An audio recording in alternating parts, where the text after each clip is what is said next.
하나님의 소원이라는 제목으로 말씀을 전하도록 하겠습니다. 무근해를 보내고 새해 첫날이 되면 사람들이 일출을 보면서 하는 게 있어요. 그리고 추석 대보름을 보면서도 동일하게 하는 것이 있습니다. 무엇인지 아십니까? 그렇죠. 소원을 말해봐. 어제죠. 음력 4월 8일에는 불교계에서는요, 등을 달고 소원을 빌기도 합니다. 이렇게 사람들에게는요, 소원이 있어요. 2023년도가 시작되고 이제 벌써 다음 주는 6월입니다. 빠르죠? 한 해를 시작하면서 여러분들이 계획하고 또 바랬던 소원들이 있을 텐데 여러분들 얼마나 성취해 가고 계십니까? 미국의 기독교 작가인 존 맥스웰 목사님이 당신 안에 잠재된 리더십을 키우라는 책에서 보면 이런 글을 남겼습니다. 만약 당신이 성공의 사다리를 타고 열심히 올라왔는데 오르고 보니 잘못 건축된 빌딩이었다면 이 얼마나 인생의 큰 낭비인가. 사람들이 자신의 소원을 이루기 위해서 열심히 달린다라는 것입니다. 하지만 그것이 꼭 인생의 성공을 가져다 주는 것이 아니라는 것이죠. 그래서 존 맥스웰 목사님께서는요, 성공을 이렇게 정의했습니다. 우리 같이 한번 읽어볼까요? 하나님을 알고 나를 향한 그분의 소원을 아는 것이다. 네, 아멘 해야 될 것 같죠? 하나님을 알고 나를 향하신 하나님의 뜻을 아는 것이 성공이다라는 거예요. 저는 이 말에 참 동의합니다. 여러분, 성공한 인생을 살고 계십니까? 성공한 인생을 살고 싶습니까? 그렇다면 저와 여러분들이 힘써 하나님을 알아가기를 간절히 원합니다. 하나님을 아는 것뿐만 아니라 하나님께서 저와 여러분들을 향하신 뜻이 있어요. 소원이 있어요. 그것을 아는 것이 성공한 인생이라고 이야기를 하지요. 세상에서 말하는 부와 권력과 명예의 성공이 아니고 정말 성경에서 말하는 하나님께서 기뻐하시는 그 성공을 저와 여러분들이 꼭 누리며 살기를 간절히 원합니다. 나를 향하신 소원이 있대요. 좀 생소하게 느껴지기도 하죠. 오늘 본문 13절의 말씀인데요, 우리 같이 한번 읽어보도록 하겠습니다. 너희 안에서 행하시는 이는 하나님이시니 자기의 기쁘신 뜻을 위하여 너희에게 소원을 두고 행하게 하시나니. 아멘.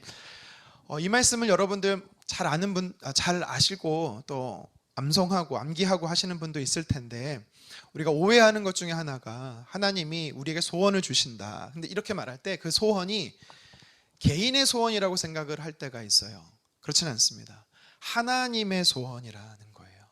하나님이 하나님의 뜻과 소원을 우리에게 주신다라는 겁니다. 그런데 하나님은 소원만 주시는 분이 아니십니다. 하나님의 뜻이 저와 여러분들의 삶 안에서 성취되도록 일하시는 분이세요. 오늘 13절에 보면은 반복되는 단어가 나옵니다. 다시 말씀을 좀 보실까요? 너희 안에서 행하시는, 또 행하게 하시나니. 행한다라는 단어가 2번 반복되어 있어요. 이것을 행하게 하시는 분이 하나님이라는 겁니다. 근데 이 행하다라는 단어가 원어를 보면 어떤 뜻이 있냐면 능력 있게 한다, 역동적으로 일한다, 강력하게 일한다 라는 뜻입니다. 그러니까 하나님께서요, 우리에게 주시는 하나님의 소원이 저와 여러분들의 삶 안에서 그것이 이루어지도록 하나님은요, 강력하게, 능력 있게 아주 열심히 일하시는 분이시다라고 성경이 말하고 있는 것입니다. 우리에게 소원을 주시는 분도 하나님이시요, 그 소원을 우리 안에서 성취하시고 일하시는 분 역시도 하나님이신 줄 믿으시기를 바랍니다. 그래서요, 오늘 이 13절은요, 우리가 다시 이렇게 번역해서 읽어볼 수가 있어요. 다시 한번 읽어볼까요? 너희 마음 안에 힘있게 일하시는 이는 하나님이시니 자기의 기쁘신 뜻을 위하여 너희에게 소원을 두고 힘있게 일하시나니. 아멘. 그렇습니다.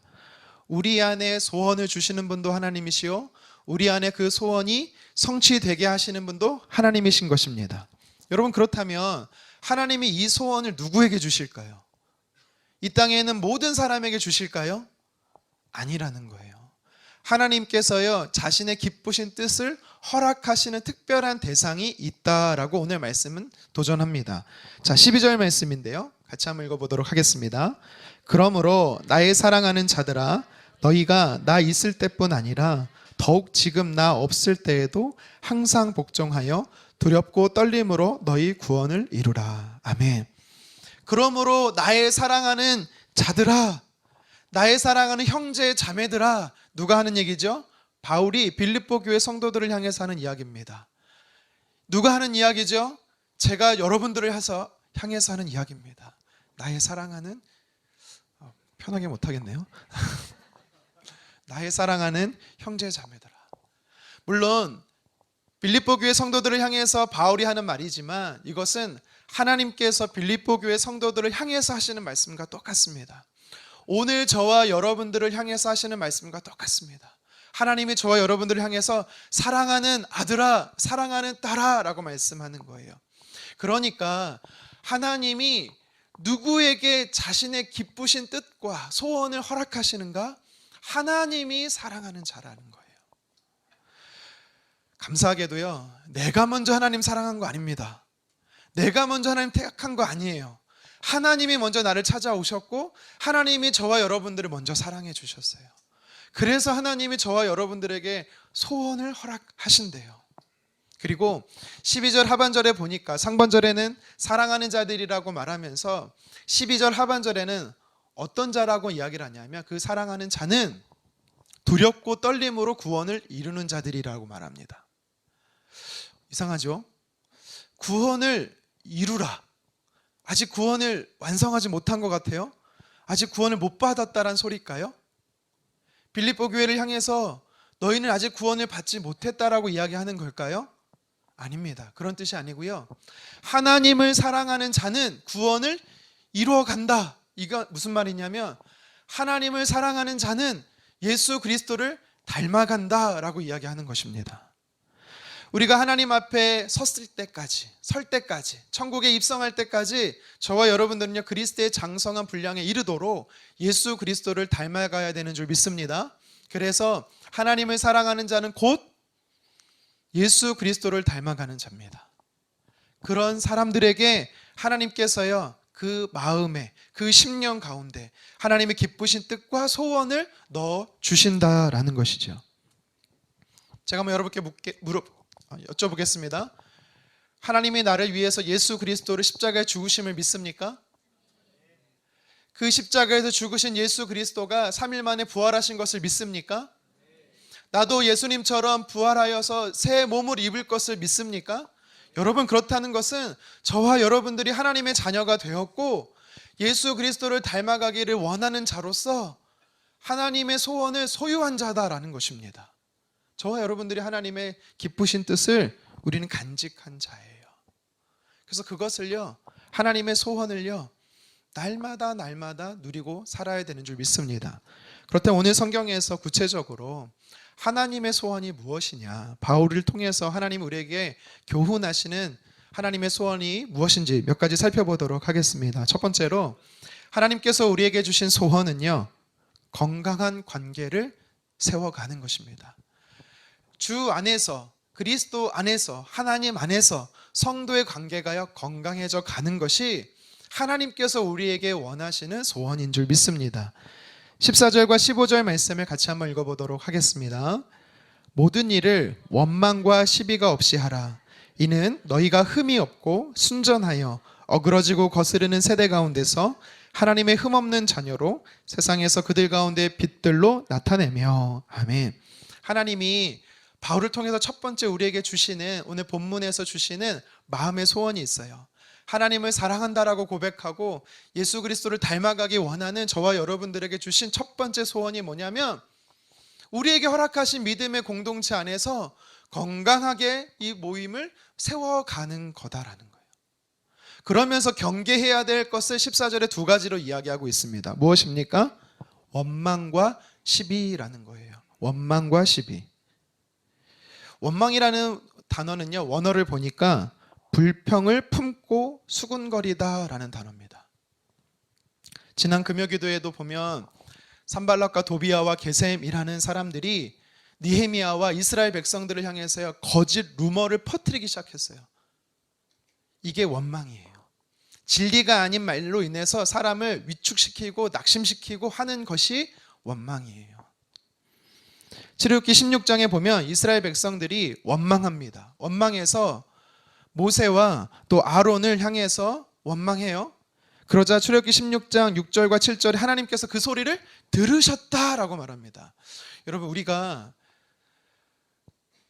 누군가를 향해서 험담하고 누군가를 향해서 없는 이야기를 전할 때는요, 조심하셔야 돼요. 왜요? 하나님이 그것을요 다 듣고 계세요. 안 듣는 게 아닙니다. 그래서 민수기 11장 1절에 이렇게 하나님이 반응하십니다. 같이 한번 읽겠습니다. 여호와께서 들으시기에 백성이 악한 말로 원망하매 여호와께서 들으시고 진노하사 여호와의 불을 그들 중에 붙여서 진영 끝을 사르게 하시매.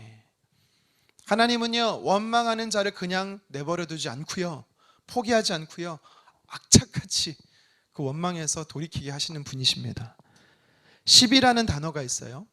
시비라는 단어도 우리가 경계해야 되는데요, 이것은 뭐냐면 논쟁하다, 다투다라는 단어예요. 물론 우리가 학회를 가거나 학교에서 어떤 주제를 가지고 논쟁하는 거, 그런 거를 이야기하는 게 아니고요, 여기서 말하는 논쟁은, 다투는 것은 분열을 위해서 다투는 거랑 똑같습니다. 그런 단어예요.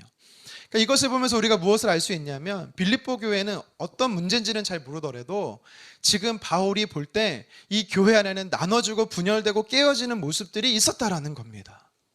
그거를 경계하라라고 이야기하고 있는 거예요. 그래서 원망과 시비가 없는 삶이 하나님께서 기뻐하시는 삶이고, 하나님이 우리에게 원하시는 건강한 관계를 유지해 가는 삶이다라고 오늘 말씀으로 우리에게 도전하는 거지요. 그런데 이 원망과 시비는요, 사실 어디서부터 시작되냐면 요놈의 주둥이 입에서부터 시작되는 거예요. 입에서부터. 우리의 입에서 시작되는 것이 사람을 죽입니다. 우리에서 입에서 시작되는 것이 사람을 낙심시켜야 하는 거예요. 공동체를 분열하고 공동체를 깨는 거예요. 그래서 야고보서 3장 2절 상반절에 성경은 이렇게 말합니다. 같이 읽겠습니다. 우리가 다 실수가 많으니 만일 말에 실수가 없는 자라면 곧 온전한 사람이라. 아멘. 그러니까 말에 실수가 없는 사람이면 온전하다라는 거예요. 다시 말해서 우리가 말에 실수가 참 많다라는 거죠. 그래서 우리는요, 말 실수하지 않도록 늘 조심해야 되는 거예요. 저도 참 말 실수가 많습니다. 여러분들이 보실 때는 모르겠지만 제가 말 실수가 참 많아요. 특히 집에서 그렇습니다. 가정 안에서. 교회 안에서는 굉장히 이제 경계하고 긴장하고 있다 보니까 한 번도 말 실수 안 하는데 집에만 가면 빗장이 풀려요. 제가 매일 설교할 때마다 저희 아내 흉을 너무 많이 봐갖고, 특히 금요기도 때 정점을 찍었더니 아내가 제발 좀 그만하라고. 그래서 오늘은 큰아이 흉을 좀 보겠습니다. 흉이 아니고요, 제가 말실수를 했어요. 가정 안에서 어떤 말실수를 했냐면, 사실 저도 몰랐어요. 나중에 알았어요. 같은 문제로 자꾸 실수를 범하는 저희 아이에게 제가 이렇게 말했더라고요. 저는 참고로 딸이 셋이 있습니다. 큰아이한테 이렇게 얘기를 했어요. 너 자꾸 그러면 너만 안 이뻐할 거야. 네. 참 나쁜 아버지죠.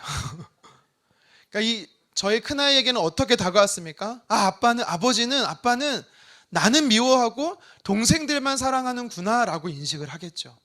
근데 제가 그런 말을 했는지 저는 몰랐어요. 시간이 한참 지나고 나서 저희 아이가 저한테 이야기를 합니다. 큰아이가, 아빠 아직도 저 안 이뻐하세요? 어제 이야기를 듣는데 내가 잘못했구나, 미안해, 이 정도가 아니었습니다. 그동안 이 아이가 상처받을 것을 생각하니까 너무 미안한 거예요. 너무 잘못한 거예요. 제가 이렇게 말 한마디에 사람을 낙심시킬 수도 있고, 말 한마디에 사람을 슬프게 만들 수도 있고, 도저히 못 일어나게도 할 수가 있는 것입니다. 그래서 말실수를 하지 말라라는 것이죠. 저만이겠습니까? 여러분들도 가정에서나 일터에서나 얼마나 말실수가 잦습니까? 하나님은요, 오늘 이 빌립보 교회를 향해서요, 바울을 통해 무엇을 말씀하냐면, 교회 안에 하나님께서 예수 그리스도의 핏값으로 세우신 공동체 안에 원망과 시비를 하지 마라. 하나님으로부터 오지 않은 거짓된 말로 낙심시키지 말라라는 거예요. 도리어 무슨 말을 해야 하는가? 반대로 서로 위로하고 격려하고 세워주고 사랑하고 축복하는 언어를 우리한테 쓰라라고 이야기하고 있는 것입니다.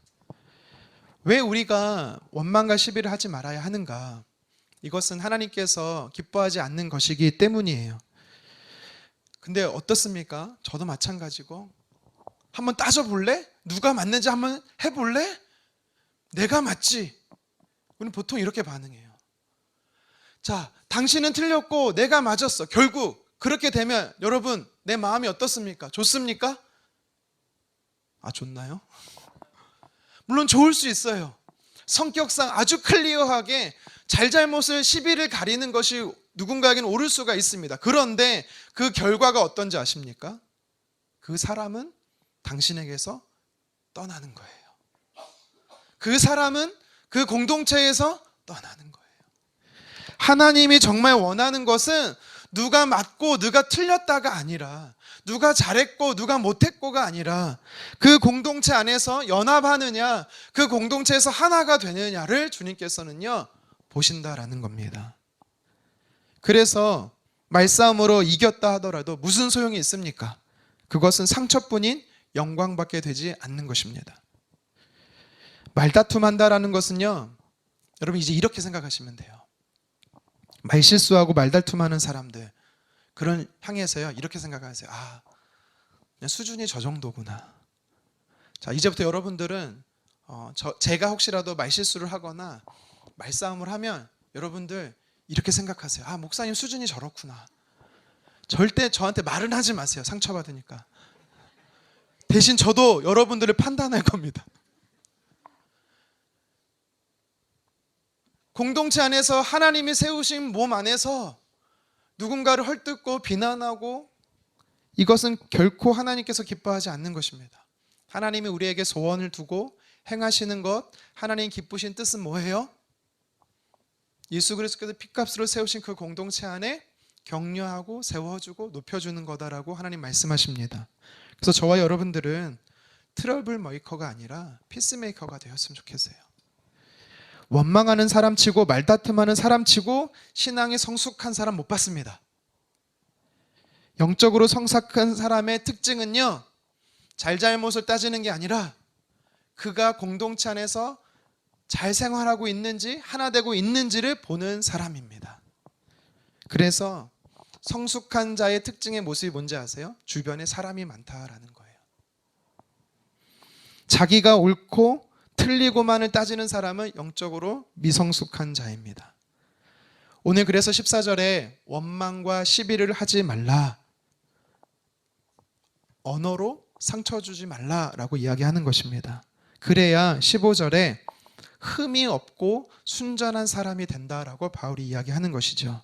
더 나아가서 우리 교회 공동체뿐만 아니라 세상에서도 선한 영향력을 끼칠 수 있는 것, 반대로 이야기해서 세상에서 왜 그리스도인이 선한 영향력을 끼치지 못하는가 말해서 문제가 있다라는 거예요.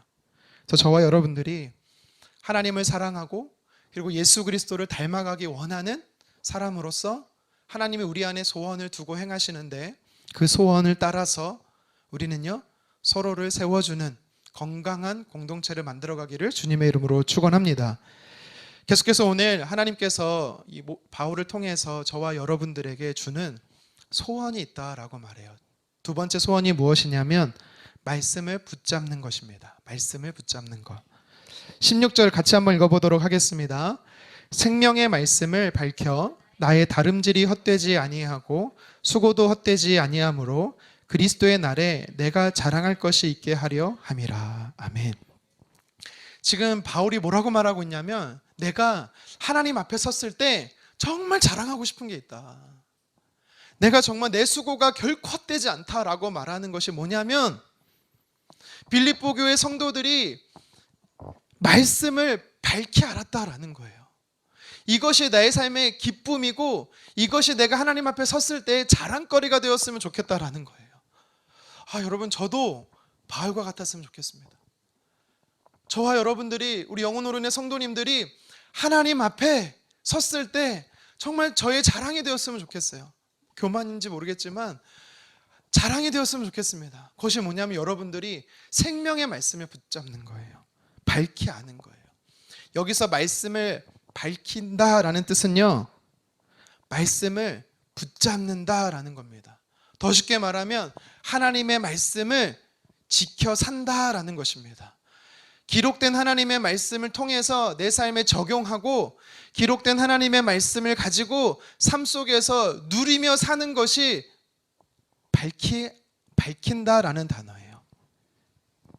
조금 전에 살펴본 것, 첫 번째 하나님께서 우리에게 주시는 첫 번째 소원은 어쩌면 수평적인 관계 속에서 성도 안에 일어나는 거라면, 두 번째 하나님께서 우리에게 주시는 이 하나님의 소원은요, 하나님과 나와의 수직적인 관계에서 일어나는 소원인 것입니다. 그래서 16절 상반절에 생명의 말씀을 밝힌다, 다시 말해 하나님의 말씀을 내가 지켜 사는 것, 빌립보 교회 성도들이 하나님의 말씀에 순종하며 사는 것이 바울에게 있어서 자랑거리고 정말 그것이 기쁨이다라고 이야기하는 거예요.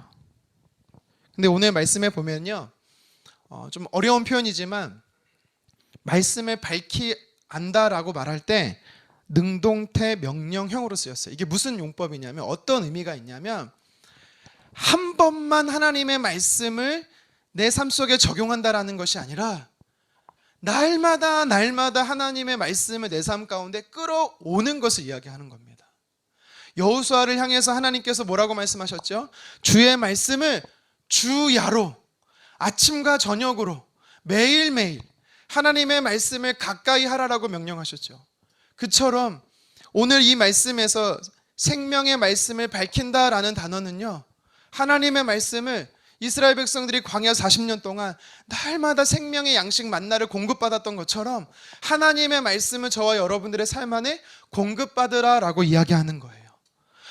한순간 한 끼 하루도 아니라 매일 매 끼니마다 하나님의 말씀이 우리 삶에 필요하다라는 것입니다.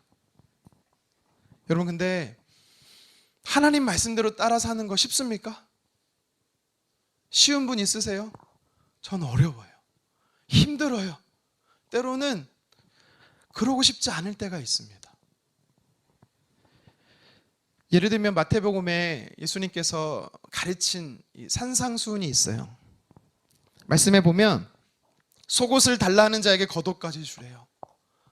억지로 오리를 가자고 하는 자에게 심리까지 같이 가주래요.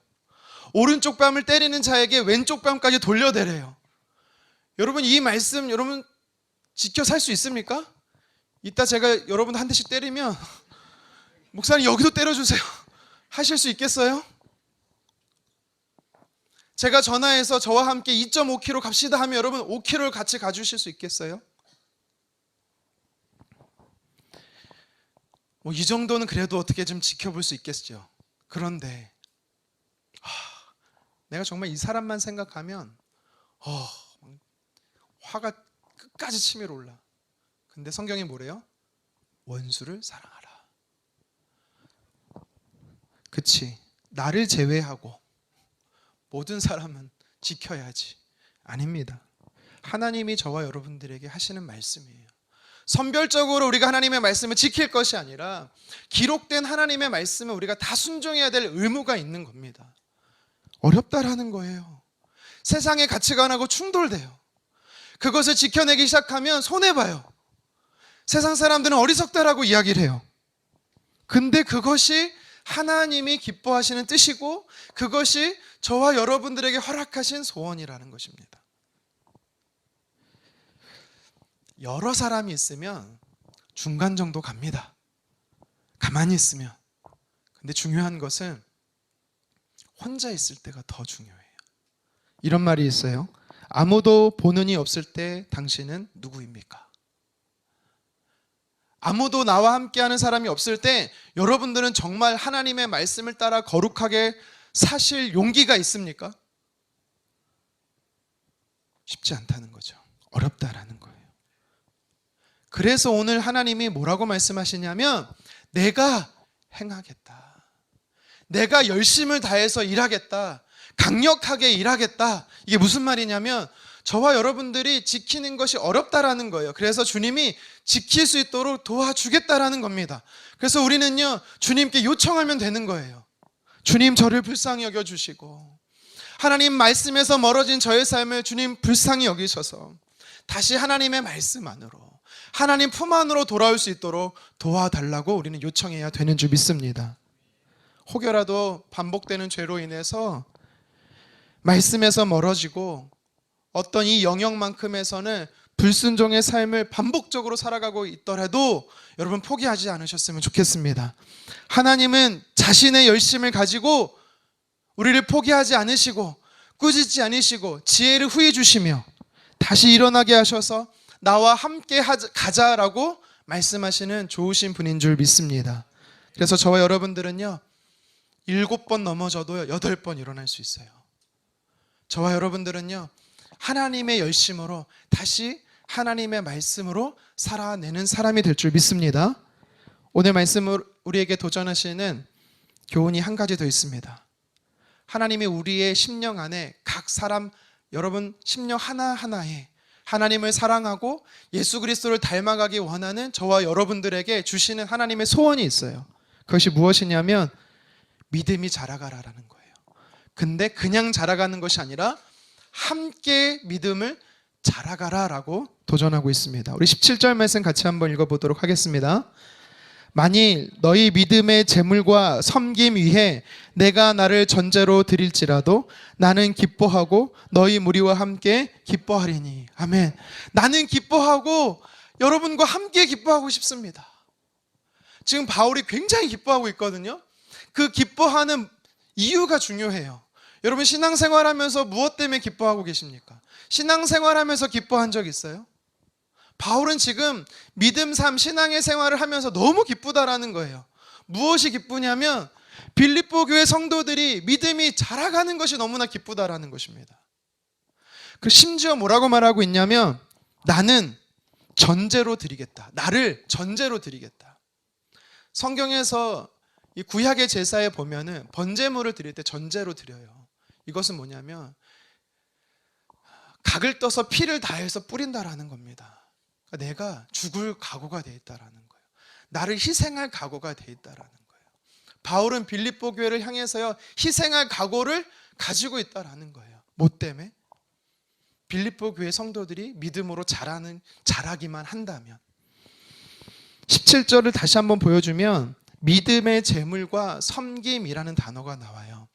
좀 어려운 표현이긴 한데요, 믿음의 재물은 무엇을 이야기하냐면 로마서 12장 1절에서 이야기하는 것처럼 거룩한 산 재물을 이야기하는 거예요. 다시 말해 내 삶을 얘기하는 거죠. 그러니까 빌립보 교회 성도들이 자신의 삶을 하나님 앞에 드려지는 모습. 또 섬김이라는 것은요 헌신적인 봉사를 이야기하는 겁니다. 하나님 나라를 위해서 헌신하고 섬기는 봉사, 은사와 재능과 달란트를 가지고 주의 몸된 교회를 세워가는 것. 그러니까 바울이 볼 때 빌립보 교회 성도들이 그들의 삶의 모습이 하나님을 예배하고 있어요. 그들이 주님 주신 달란트를 가지고 은사를 가지고 보이든 보이지 않든 주의 몸된 교회를 섬겨가고 있어요. 그 모습을 보면서 뭐라고 말하고 있냐면 와, 그렇게 믿음이 자라가는 여러분들을 보니까 희생할 각오가 돼 있어요. 저는 바울이 저의 마음과 똑같아요. 제가 여러분들을 향해서 저의 목숨을 내어드릴 각오가 돼 있어요. 여러분 돈이 필요하신 분 있으면 연락하세요. 돈은 없어요. 제가 여러분들을 위해서 기도할 마음이 있어요. 바울은요 2차 전도 여행 때 빌립보 교회를 세웠어요. 그런데 에베소서 1장 4절에 보니까 날마다 내가 빌립보 교회 성도들 너희를 위해서 기도한다라고 이야기합니다. 바울이 얼마나 교회 성도들을 사랑했냐면 그의 날마다의 기도에 단 한 번도 성도들이 빠진 적이 없다라는 거예요. 제가 그렇게 여러분들을 위해서 기도하겠다고 해서 순자님들과 목자님들한테 기도 제목 좀 달라 그러는데 여러분들 진짜 대단하세요. 아직도 안 주시더라고요. 네, 누가 이기는지 한번 해봅시다. 저도 빌립보 교회를 향해서 늘 기도하던 바울처럼 여러분들을 향해서 늘 기도하고 싶은 열정이 막 생겨요. 진심입니다. 바울은요 3차 전도 여행 때도요 일부러 빌립보 교회를 또 방문했어요. 그들이 믿음 안에서 잘 자라고 있는지를 점검했어요. 그들을 격려하고 위로했어요. 이 빌립보서 말씀은요 바울이 감옥에 있을 때 편지를 쓴 겁니다. 그들을 방문하고 싶었지만 갇혀 있었기 때문에 그들을 만날 수가 없었습니다. 그래서 그는요 편지라도 써서 그들을 위로하고 싶었던 거예요. 우리가 읽지는 않았지만 빌립보서 2장 19절에 보면 바울이 직접 갈 수 없으니까 디모데를 나 대신 너희에게 보낸다라고 이야기를 합니다. 늘 기도합니다. 방문해서 격려하고 위로합니다. 편지를 써서라도 사랑을 고백하고 있습니다. 나 대신 다른 사람을 보내서 또 그 공동체를 위로합니다. 여러분 이것을 보면서 무엇을 알 수 있냐면 나는 기쁘고 기쁩니다. 여러분들이 믿음 안에서 자라는 것이 너무나 기쁩니다. 여러분 그것은요 바울의 기쁨 정도가 아니에요. 하나님의 기쁨이라는 거예요. 하나님이 정말 여러분들을 향해서 기뻐하고 정말 여러분들을 볼 때마다 감격하는 게 뭐냐면 여러분들이 산 제물로 하나님 앞에 드려지는 것, 희생의 섬김의 봉사를 통해서 하나님 나라를 세워가는 것, 다시 말해 함께 믿음의 공동체가 세워져 나가는 것, 이것을요 하나님이 기뻐하신다라는 겁니다. 여러분 믿음 생활, 신앙 생활하면서 바울과 같이 이런 기쁨이 넘쳐나기를 간절히 원합니다. 그런데 우리 교회뿐만 아니라 코로나 이 3년의 시간을 겪으면서요 변화가 교회마다 변화된 게 있는데요 굉장히 소극적인 신앙생활과 굉장히 자기중심적 신앙생활을 한다라는 겁니다. 이게 무슨 말이냐면 누군가에게 대해서 관심 갖지 않고 누군가에 대해서 터치받지 않는 개인적인 신앙생활의 문화가 잡혀가고 있다라는 거예요. 여러분 근데 성경을 보십시오. 어느 구절에서도 너 혼자 신앙생활 잘해라 라고 말씀하는 구절이 하나도 없어요. 오늘 성경에도 보십시오. 하나님께서는요 빌립보 교회의 성도들이 함께 세워져 가는 것이 내 마음의 소원이고 내 뜻이다라고 이야기하십니다. 우리 말씀을 같이 한번 읽어볼까요? 로마서 12장 5절 하반절 말씀입니다. 시작. 우리 많은 사람이 그리스도 안에서 한 몸이 되어 서로 지체가 되었느니라. 아멘. 잠깐 이 말씀을 좀 띄워주시고요. 이 말씀에서 중요한 단어가 뭐라고 생각하십니까? 한 몸이 되어 서로 지체가 되었다라는 거예요. 무슨 말이냐면 예수 그리스도가 교회의 머리가 되어주시고 교회의 머리가 된 그 공동체는 저와 여러분들이 마디와 지체를 이뤄서 한 몸이 되었다라는 겁니다. 그런데 여기서 또 중요한 단어가 있어요. 뭐냐면 많은 사람이라는 거예요. 많은 사람. 그러니까 교회가 성장해야 된다, 성도가 많아져야 된다 이런 이야기하는 게 아니라 아무리 사람이 많아진들 그 공동체는 건강할 수 있다라는 거예요. 적다고 건강할 수 있는 게 아니라 수가 많아져도 건강해질 수가 있대요. 왜? 함께 믿음이 자라면 된다라는 겁니다. 만약에 몸이 있는데 손만 자라요. 머리만 커져요. 그럼 그것을 보면서 여러분 뭐라고 말합니까? 비정상이라고 얘기해요. 우리 중에 한 사람만 믿음이 막 성장해요. 축하해 줄 일 같지요? 비정상이에요. 우리 공동체는 비정상이에요. 저만 믿음이 커서요. 죄송합니다. 저는 정말 소원이 있습니다. 여러분들 믿음이 자랐으면 좋겠어요. 함께 자랐으면 좋겠어요. 근데 문제는 누가 저한테 그러더라고요. 목사님 제발 말씀 때 인사 좀 잘하게 해달라고 하라고. 꼭 그것 때문에 오늘 말씀을 준비한 거긴 한데 사실 여러분 여기 얼마나 있습니까? 수백 명, 수천 명 있습니까? 아니요. 근데 이름을 모르는 사람 많죠?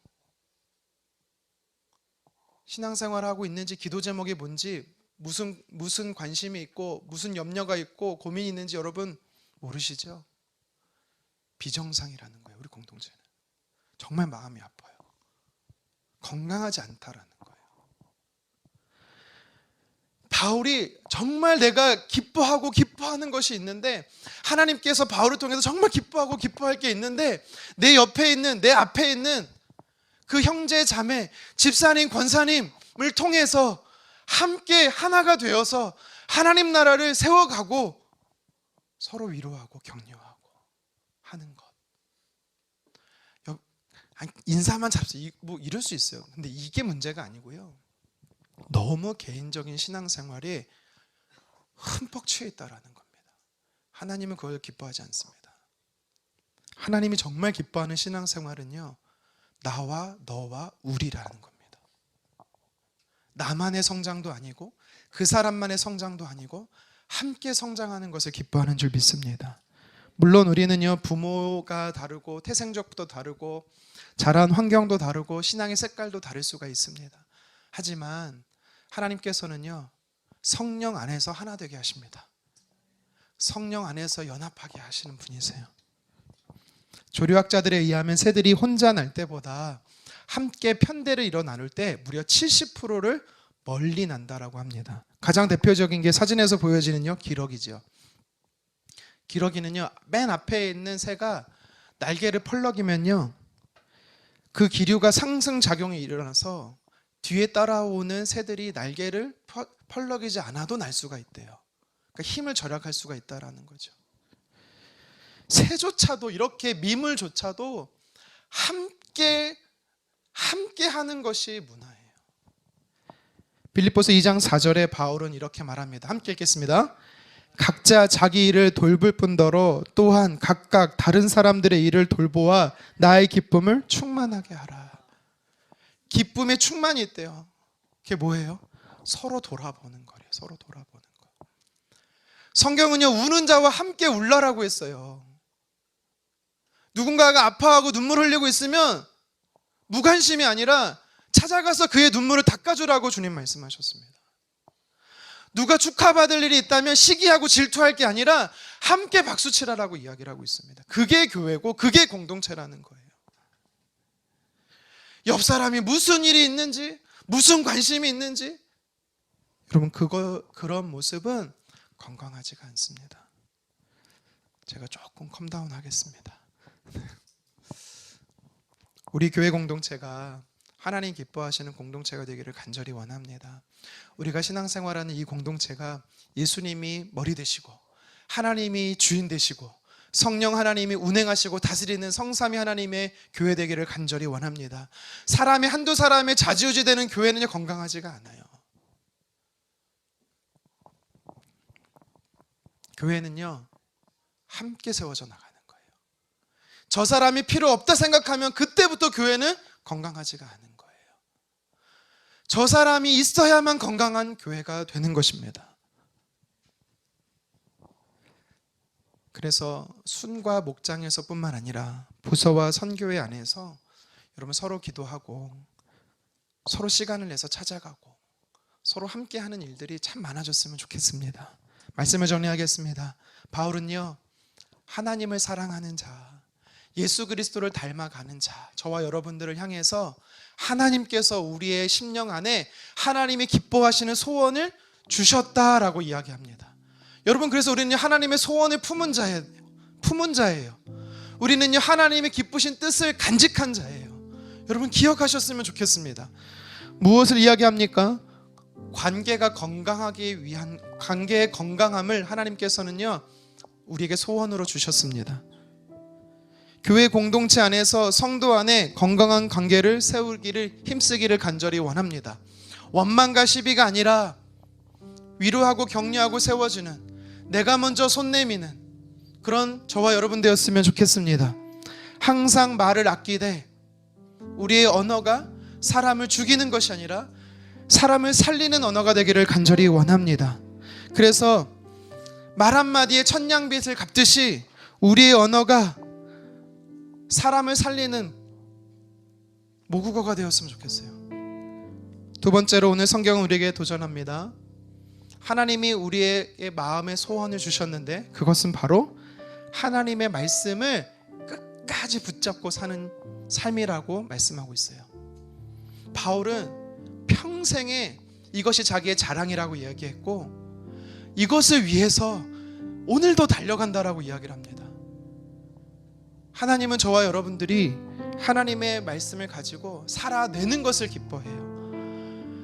위기의 순간에 빠졌다면 하나님은 기록된 하나님의 말씀을 통해서 여러분들을 건지실 겁니다.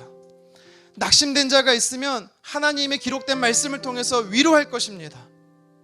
어디로 나아가야 할지 모르는 향방을 잃어버린 표류한 배가 되었다라면, 망망대해의 표류한 배와 같다라면 하나님은 길과 진리와 생명으로 여러분의 삶을 인도해 주실 것입니다. 그래서 우리는요, 하나님의 말씀을 가까이 해야 되는 줄 믿습니다. 내 발의 등이요 내 길의 빛이 되신 하나님의 말씀을 끝까지 붙잡기를 간절히 소망합니다. 마지막으로 하나님께서는요, 우리에게 마음의 소원을 주시는데 그것이 무엇이냐면 우리가 신앙생활하는 교회 공동체를 함께 세워가라라는 것이에요. 나는 상관없다 생각하지 마십시오. 여러분이 있어야만 이 교회가 건강한 것입니다.